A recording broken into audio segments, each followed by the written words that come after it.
Doom the Dark Ages makes you feel like sacrificing a virgin on a full moon while yelling and blasting death metal loud enough to make your ears bleed. From the second the guitars hit in the main menu, I was ready to start cutting demons in half.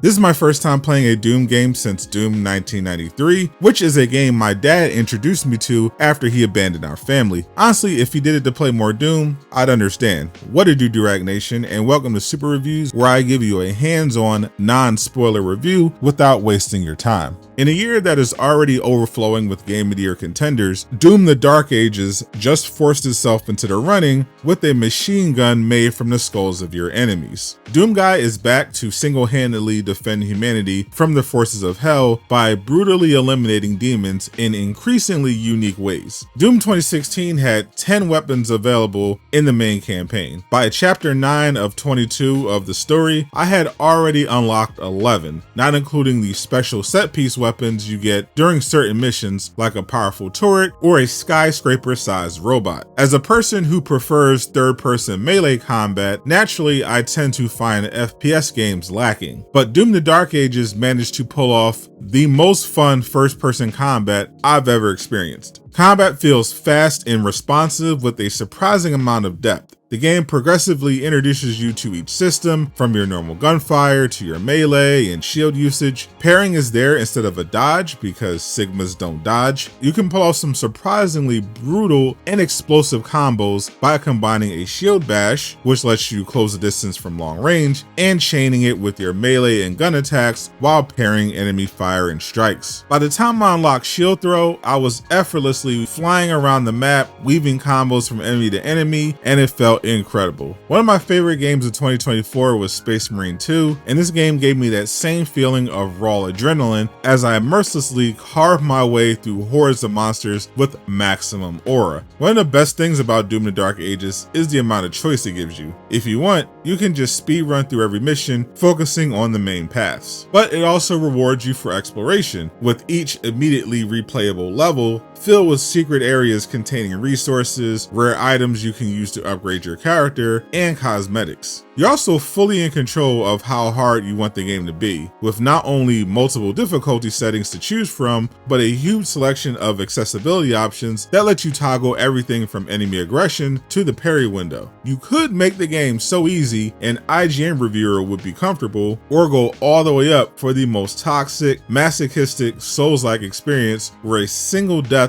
will restart your entire campaign progress. But unlike some of the other games that aim to challenge your will to live with their difficulty, Doom actually feels fair. Some of these games, to me, seem like they're designed to be intentionally janky and cheap to inflate the difficulty. Doom does the opposite. Every time I went down, it felt like it was my fault and I could immediately make the adjustments and overcome the challenge. Bottom line, if you love action games, Doom the Dark Ages is a must buy. And if you're interested in another extremely violent game with a cool main character, click the video on screen to learn more.